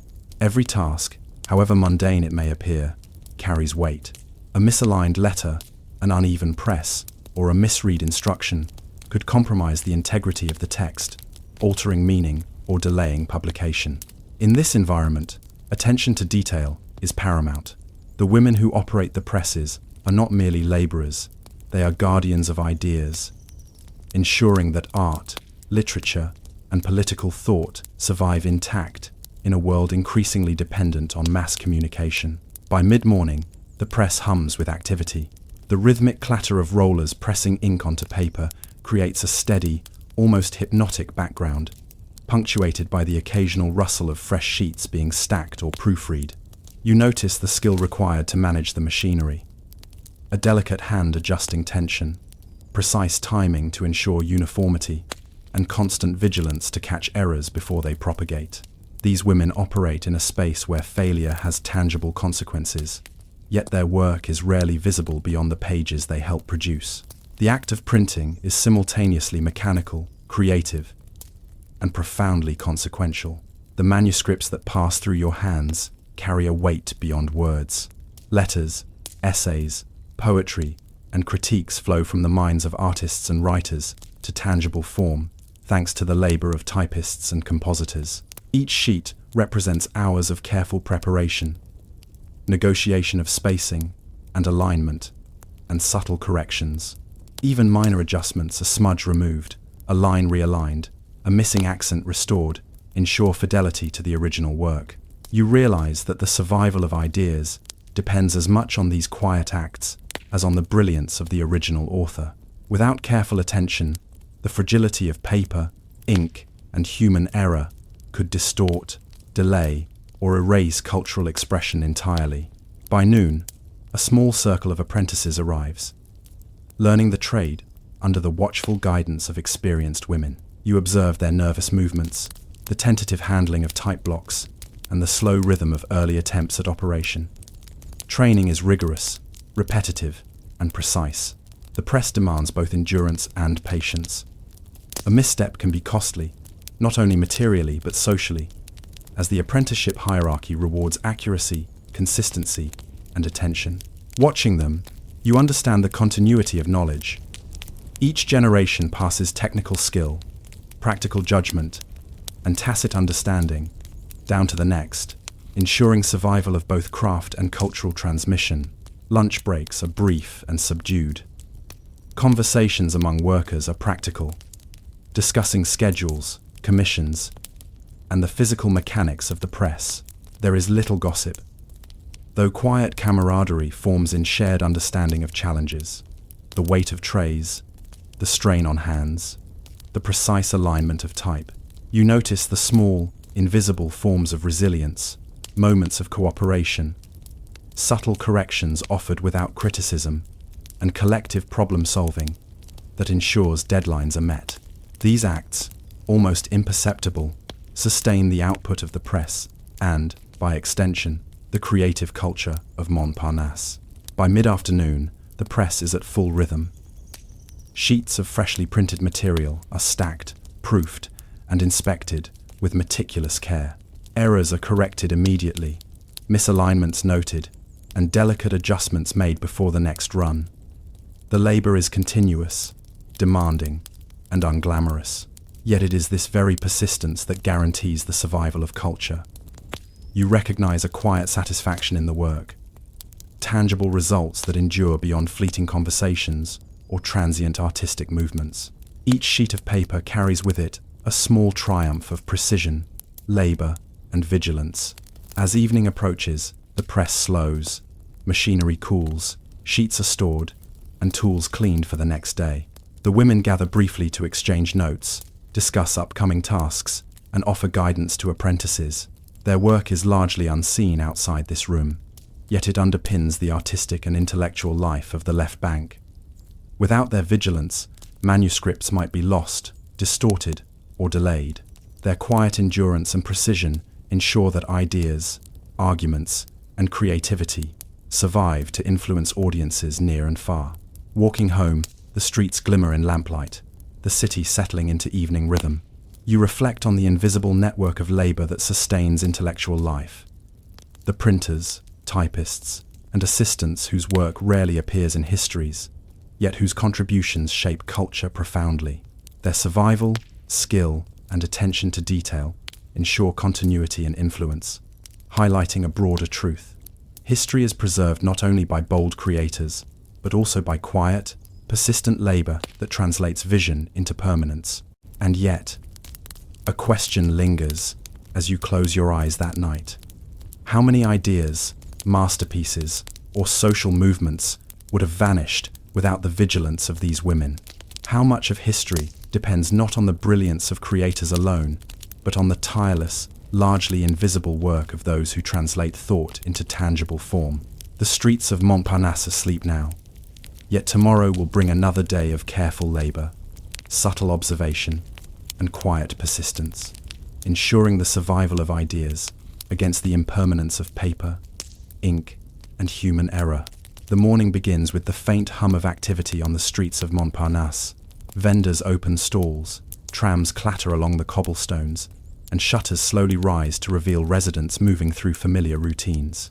Inside the narrow alley that houses the printing press, the day begins differently. Machines hiss, rollers spin, ink is measured and poured, and wooden type blocks are arranged carefully for the day's tasks. The women who work here arrive quietly, already immersed in the rhythm of labor that demands attention, precision, and endurance. Your first task is to inspect a stack of proofs that arrived from a nearby typist. Each sheet is checked meticulously. Spacing, alignment, punctuation, and even the faintest smudge are noted and corrected. The process requires both technical knowledge and patience. A missing accent, a slightly misaligned letter, or a misprinted page might seem trivial to an outsider, yet these details can alter meaning, disrupt comprehension, or undermine the credibility of the work. The women you work alongside handle these details with a quiet expertise, developed through repetition, observation, and a deep understanding of the machinery and the written word. By mid-morning, the press is fully operational. The rhythmic clatter of rollers pressing ink onto paper is punctuated by the occasional swish of a brayer, the rustle of sheets being stacked, and the low murmurs of instruction or correction. Apprentices fumble nervously with type, ink, and machinery, while experienced women guide them with subtle gestures, brief corrections, and quiet demonstrations. There is little overt authority or loud instruction. Expertise here is conveyed through practice, observation, and the gentle shaping of behavior. Each interaction is an exercise in patience, adaptability, and subtle negotiation. Amid the machinery, personal stories emerge quietly, revealing the resilience and complexity of daily life. One woman, for example, balances the press with caring for younger siblings after school, arriving early to ensure her share of the work is completed before family duties call.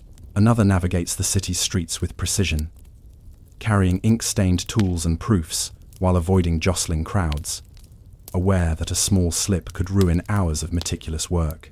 These are not dramatic tales of heroism, but quiet narratives of endurance, responsibility, and skill.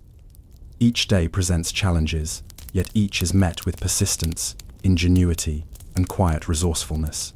Lunch is brief, a pause amid labor that allows for minor social connection.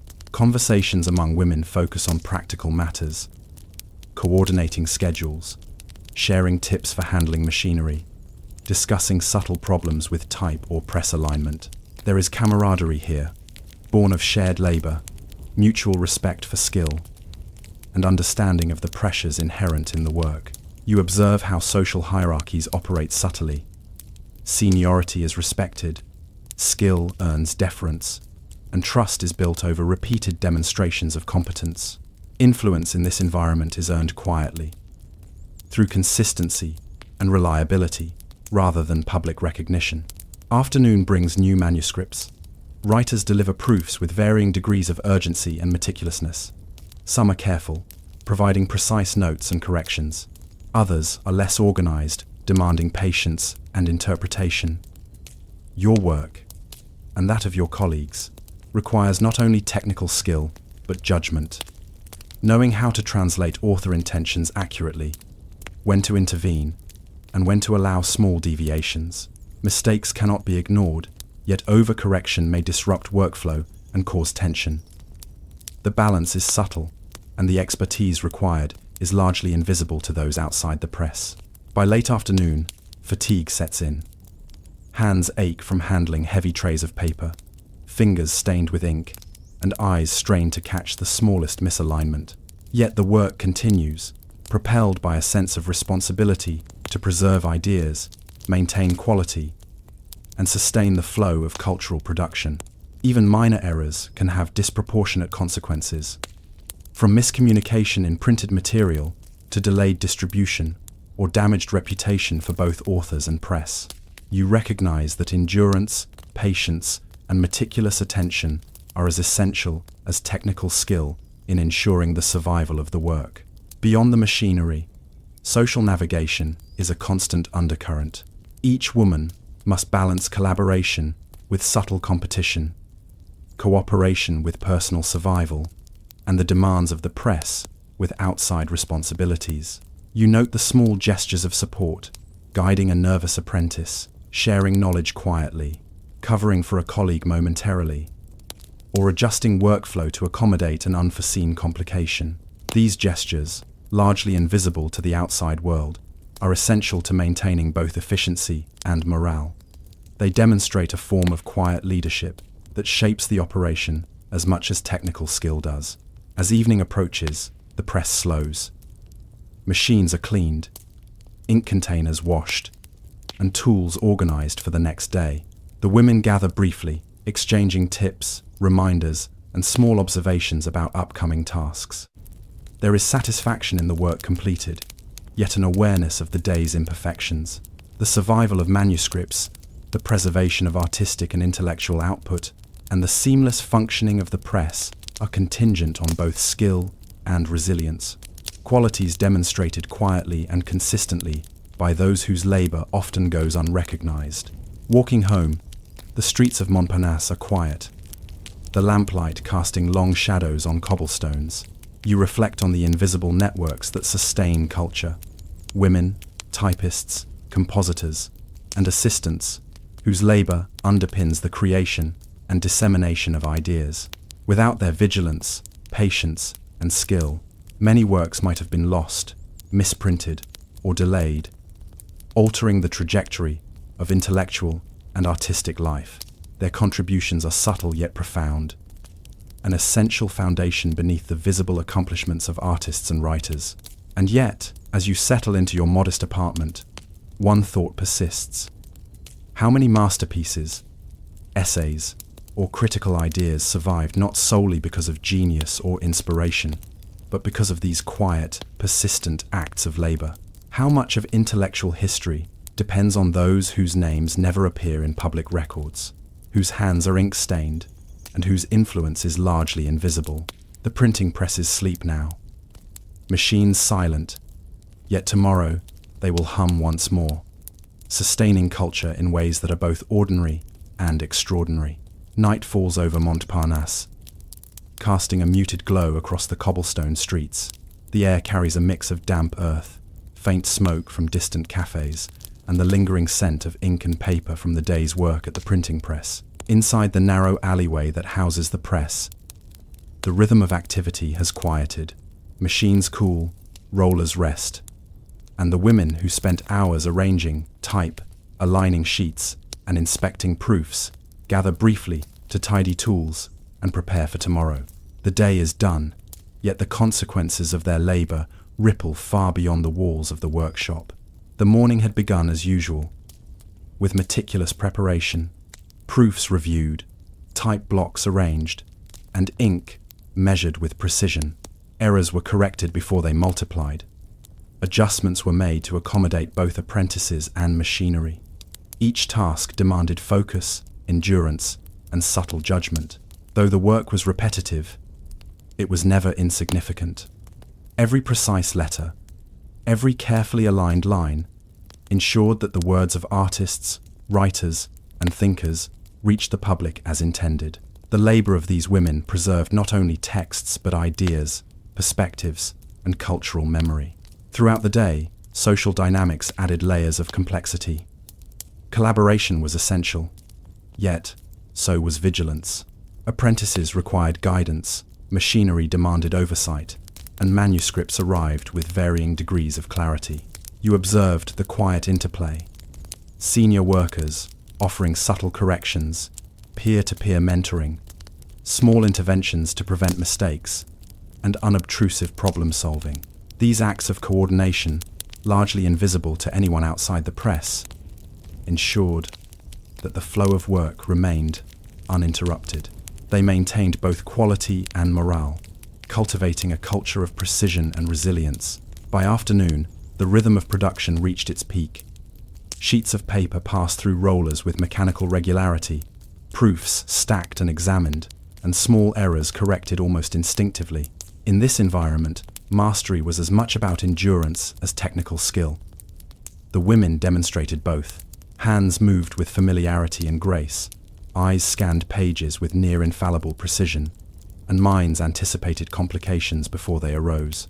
The machinery was demanding, the work relentless, yet their quiet persistence ensured the survival of intellectual output across the city. As evening approached, reflections emerge on the magnitude of these invisible contributions. Without their vigilance, many manuscripts might have been lost, misprinted, or delayed. Essays, poetry, and critical ideas that now circulate widely could have been compromised by errors as small as a missing accent or a misaligned line. The women's labor ensured not only accuracy but continuity, a silent guardianship over the preservation of knowledge and creativity. Their work demonstrates that culture is not only created by those who conceive it, but also by those who sustain it, safeguard it, and make it tangible. Beyond technical mastery, there is emotional and social labor as well. The women navigate personalities, temperaments, and pressures of both colleagues and authors. They mediate tension, provide quiet support, and anticipate needs without recognition. Apprentices learn the subtleties of skill and decorum, while seasoned workers offer guidance without overt authority. These invisible networks of expertise and social intelligence are as crucial as the mechanical labor itself.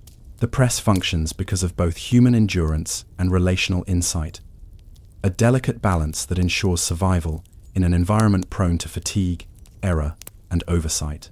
By night, the press is silent, yet its products, stacks of carefully printed material, stand as evidence of the day's labor. Each sheet is a testament not only to the ideas of authors, but to the perseverance of those whose names may never appear on the title page. Their precision, patience, and attention to detail safeguard the integrity of cultural transmission. In these acts, there is triumph. The quiet satisfaction of knowing that work has been done well, that mistakes have been avoided, and that the flow of knowledge continues uninterrupted. Walking home through the dimly lit streets of Montparnasse, you reflect on the broader significance, the survival of ideas, the endurance of culture, and the transmission of knowledge often depend on invisible labor, on steady hands, and on quiet minds. The women of the printing press exemplify this principle. Their work is rarely celebrated, yet it underpins the intellectual and artistic life of the city, bridging the gap between conception and public impact. Their contributions demonstrate that history is sustained not only by bold acts of creation, but by the persistent, meticulous efforts that make creation permanent. Finally, as you prepare for sleep, one thought lingers. How many elements of history, art, and literature exist only because someone cared enough to ensure their survival through repetitive, careful, and largely unrecognized work? How much of what we remember depends on quiet persistence rather than visible brilliance?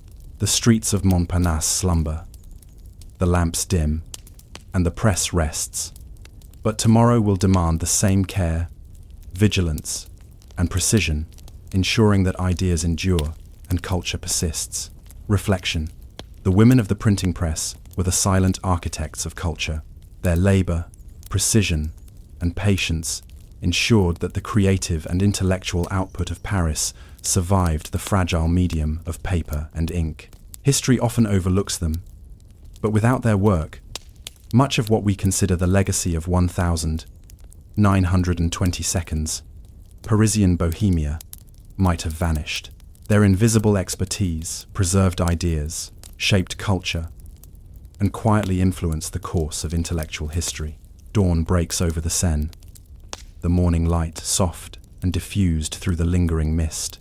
The streets of Montparnasse are quiet, yet hints of activity ripple through the city. Shutters opening, trams clattering, and vendors setting out baskets of bread and produce. Among these ordinary rhythms, you move with deliberate care, aware that your presence as a woman, a writer, and an observer carries both opportunity and vulnerability. The life of an expatriate woman writer in 1920 seconds. Paris is layered with subtlety, independence and constraint, visibility and invisibility, creativity and social negotiation. Your apartment is small but organized, a space of quiet refuge in a city alive with energy. Papers are stacked neatly, a typewriter hums softly in the corner, and the faint smell of coffee mingles with ink and dust. You spend the early hours writing, revising, and reviewing correspondence. These moments are both productive and necessary, a rare opportunity to claim time for your work before social obligations and artistic circles demand attention. Each word, typed or written by hand, is a small act of assertion, a way to stake presence in a world where women are often overlooked, undervalued, or dismissed. By mid-morning, you venture into the streets, blending into the throng of students, artists, and expatriates. Cafés and small bookstores beckon, offering spaces of both observation and engagement. Here, the subtle social codes of Montparnasse are in play. Conversations are measured, introductions carefully negotiated, and attention constantly assessed. As an expatriate woman, you navigate these spaces with awareness, balancing engagement with discretion, asserting intellectual presence without provoking hostility, and observing patterns of influence and authority within artistic and literary circles. You enter a cafe favored by writers and thinkers. The air is thick with cigarette smoke, the scent of coffee, and faint chemical traces of ink and varnish from the notebooks and manuscripts carried by patrons. You find a quiet corner, observing patterns of interaction. A male writer dictating to an assistant, a painter sketching in the margin of a notebook, and a group of women quietly taking notes or editing manuscripts. Conversations range from literary critique to political commentary, yet underlying every interaction is negotiation, a careful navigation of social expectation, artistic hierarchy, and gendered perception. By noon, the rhythm of the café has established itself. You engage with fellow writers, exchanging brief insights, offering critique, and listening carefully. Each interaction is an exercise in subtlety, asserting competence while avoiding overt confrontation, cultivating alliances without appearing opportunistic, and understanding that reputation fragile, precarious, and gendered depends on both skill and social acumen. You note small markers of influence: who speaks first, whose ideas are repeated, and how gestures, eye contact, or a brief pause affect reception. Survival in these circles requires as much observation and social intelligence as it does literary talent. Afternoon brings visits to publishers and printers. Manuscripts are submitted, proofs reviewed, and deadlines negotiated. Here, the labor of women, typists, compositors, and press operators intersects with your own ambitions. Their meticulous work ensures that your words will appear as intended, their invisible expertise preserving your voice. The process is both empowering and humbling. Your ideas, carefully crafted, rely on a network of unseen labor for survival. Each successful submission, each printed page, is a quiet victory, dependent not only on talent, but on the collaborative, largely invisible work of others. Evening draws you back to the cafés, where conversation takes on a more intimate tone. Expatriate women writers share experiences, the challenges of securing commissions, the difficulties of negotiating recognition, and the strategies used to maintain personal and professional integrity. You listen, contributing when appropriate, noting patterns of resilience, women balancing creative ambition with societal expectation, navigating gendered scrutiny, and finding ways to assert agency in spaces designed to marginalize them. These discussions are often private, unrecorded, and subtle, yet they are crucial to understanding the social dynamics that shape literary life. Night falls, and you return to your apartment. The streets glimmer under lamplight, and the faint hum of activity continues in distant cafes and ateliers. You reflect on the quiet triumphs of the day: a conversation handled skillfully, a manuscript safely submitted, a small network of support maintained. These successes are often invisible to the public, yet they sustain creative life, nurture ideas, and reinforce presence within an ecosystem that frequently marginalizes women. Each day is a delicate negotiation between visibility and discretion, ambition and survival. As you settle into bed, one question lingers: how many voices from this era remain unheard, not because of lack of talent, but because the labor, intelligence, and persistence required to navigate social, artistic, and gendered constraints were themselves invisible? How much of literary history depends on the quiet endurance of women who observed, adapted, and persisted, ensuring that their ideas, sometimes against overwhelming odds, reach the public eye? The streets outside are silent, yet the networks, negotiations, and subtle influence of expatriate women writers continue to shape Parisian intellectual life. The morning begins with a muted light filtering through your apartment window, softening the edges of Montparnasse as it wakes. The streets carry the rhythm of ordinary life, vendors calling out wares, tram bells clattering over cobblestones, and the distant sound of children laughing. Yet beneath the surface, the social and professional currents of expatriate life ripple quietly. For women writers in Paris, survival is as much about navigating these currents as it is about producing literary work. Each day involves careful assessment of opportunity, strategy, and risk. You spend the early hours reviewing correspondence from publishers, editors, and fellow writers. Some letters are encouraging, offering commissions or invitations to readings. Others are curt, dismissive, or subtly patronizing, reminding you of the gendered dynamics that pervade literary circles. Responding requires tact, assertiveness, balanced with diplomacy, ambition, tempered by discretion, and a keen understanding of the reputation economy in which every interaction carries consequences. The smallest misstep, an impatient reply, an overlooked social cue, a poorly timed criticism, can ripple outward, influencing not only immediate opportunities, but longer-term standing in the community. By mid-morning, you venture into the cafés, which serve as both creative incubators and social battlegrounds. Artists, writers, and intellectuals gather, exchanging ideas and negotiating influence. Here, subtlety is essential. A conversation about literature can conceal critique, a discussion of politics may carry social signaling, and a shared joke may test alliances. You navigate these interactions carefully, noting how other women writers assert presence, strategically engaging, forming alliances, and using observation to anticipate reactions. Influence is rarely declared openly. It is earned through consistency, insight, and social acuity. Survival also depends on material resources.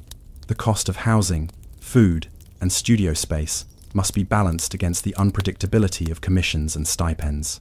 Many women writers take on supplemental labor, teaching languages, translating texts, or assisting in ateliers and printing presses.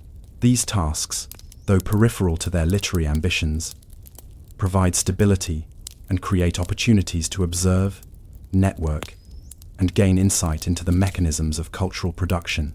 Each act of labor is a thread in a complex web, linking economic survival to intellectual opportunity. Afternoon brings direct engagement with the literary and publishing ecosystem. Manuscripts are revised, proofs are inspected, and meetings with editors demand both preparation and poise. You observe colleagues navigating similar spaces. A woman negotiating a better payment for serialized essays, another subtly reminding an editor of deadlines, and yet another maneuvering to gain access to a literary salon. Each action, however small, demonstrates agency within constraints. The strategic negotiation of power and opportunity in a system not designed for women. At cafés, you notice the subtle hierarchies among women writers. Senior figures offer guidance, mentorship, or quiet protection to younger entrants, though always tempered by the scarcity of resources and opportunity. Rivalry is present, but often understated, expressed through tone, posture, or selective attention. You learn to read these cues, discerning allies from competitors, recognizing when to push for recognition and when to defer. Survival and ambition are intertwined, with social intelligence as crucial as literary skill. By evening, attention turns to private reflection and creative work. You write, revise, and organize notes from the day's observations. The act of writing itself is both labor and assertion, a way to maintain presence, claim intellectual space, and preserve the continuity of thought amid social negotiation. The evenings are also moments of strategy, considering how to cultivate connections, leverage opportunities, and anticipate challenges. Each letter sent, each submission prepared, is a calculated step in the broader project of survival and recognition. Throughout the day, small victories accumulate quietly. A brief acknowledgement from a respected writer, a successful submission, or a subtle nod of approval in conversation represents progress, often invisible to outsiders, but deeply significant to those involved. These moments highlight the resilience, adaptability, and resourcefulness of women navigating a world that affords them limited visibility and authority. Influence, in this context, is as much about endurance and strategic observation as it is about talent or originality. As night descends, the city streets glow under lamplight, reflecting puddles from the afternoon drizzle. You return to your apartment, considering the cumulative weight of the day's labor. The persistence required to maintain creative production, social presence, and personal survival is significant. The women writers you observe and collaborate with demonstrate that influence is often exercised quietly, through careful engagement, subtle negotiation, and sustained effort. These practices shape both personal trajectories and broader cultural life, even if unacknowledged in historical accounts. Finally, as you prepare for sleep, one thought lingers. How many literary contributions of the era were shaped as much by negotiation, observation, and survival strategies as by creativity.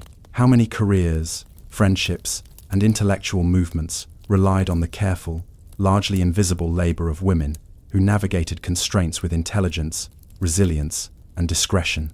The cafés and ateliers may now be silent, but the networks, negotiations, and persistent presence of expatriate women writers continue to influence the unfolding story of Parisian literary culture. Night has settled over Montparnasse, casting long shadows along cobblestone streets, the faint glow of gas lamps reflected in puddles from a late afternoon drizzle. Cafés are quieter now, the clatter of cups and murmurs replaced by soft footsteps and distant laughter. Inside your modest apartment, you sit with papers spread across a small desk, reflecting on the days, weeks, and months that comprise life as an expatriate woman writer in 1920's Paris. The rhythm of survival, careful observation, social negotiation, and persistent creative labor has shaped your days as much as literary ambition itself. The mornings and afternoons are filled with calculated movements through cafes, bookstores, and salons. Conversations are carefully navigated. Alliances are built with subtle gestures and quiet attentiveness. Each interaction is a small exercise in strategy, balancing personal ambition with social expectation. You have learned to anticipate challenges, dismissive editors, competitive peers, and the invisible constraints imposed by gender. At the same time, opportunities arise. A shared idea, a favorable critique, or a brief acknowledgement of your work. These small victories are often overlooked by outsiders, yet they accumulate, building both reputation and confidence. The labor of writing itself is intertwined with survival.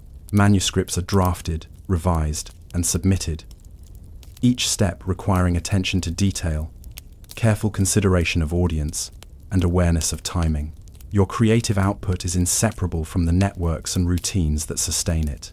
The printing press, typists, and publishers, all part of the invisible infrastructure, ensure that words are preserved, transmitted, and read.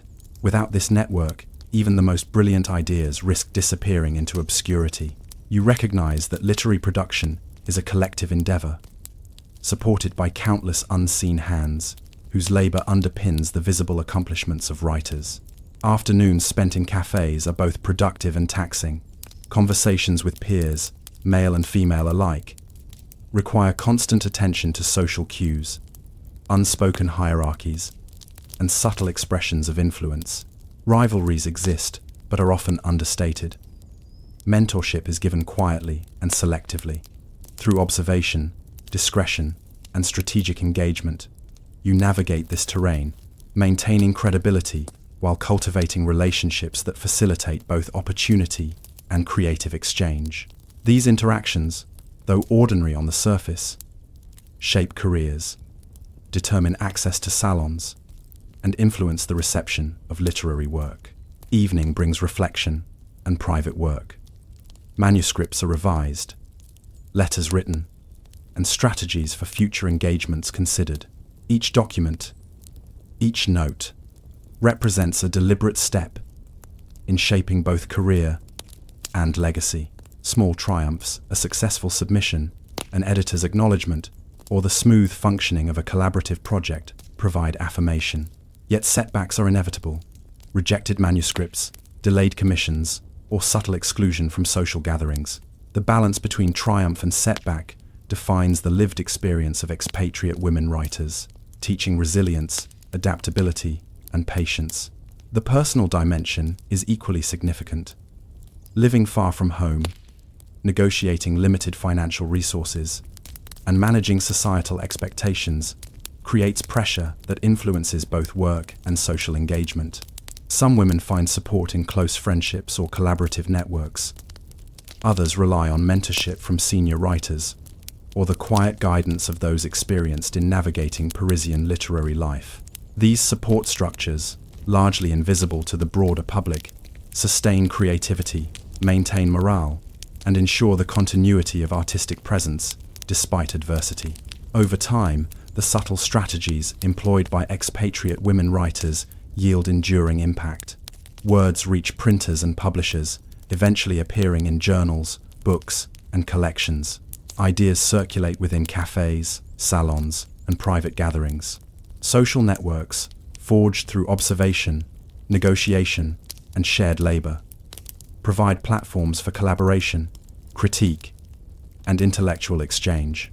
Though the names of these women may not always dominate public memory, their contributions shape both the form and substance of Parisian literary culture. As night deepens, streets quiet, and lamplight reflects in the Seine, a broader reflection emerges.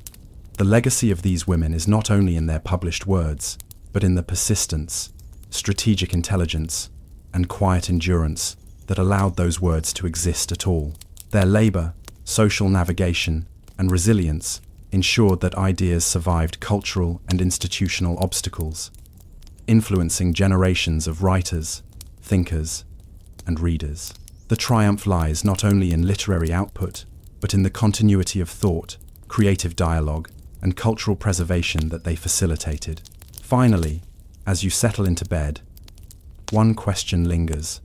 How much of cultural history depends on those whose names may never appear in records, but whose labor, patience, and strategic acumen preserved ideas for posterity? How many voices, like yours, quietly negotiated, endured, and persisted, ensuring that creativity, intellect, and ambition survived against both societal and structural barriers? Paris sleeps now, but the legacy of these women, the invisible scaffolding of intellectual life, continues to ripple through time, shaping the literary landscape in ways both subtle and profound. Reflection. The expatriate women writers of 1920 seconds. Paris demonstrate that the survival of ideas, culture, and intellectual influence often depends as much on strategic endurance, social intelligence, and persistence as on talent alone. Their work, both visible and invisible, ensured that literature, thought, and artistic culture persisted, revealing the profound impact of quiet labor on history and cultural memory.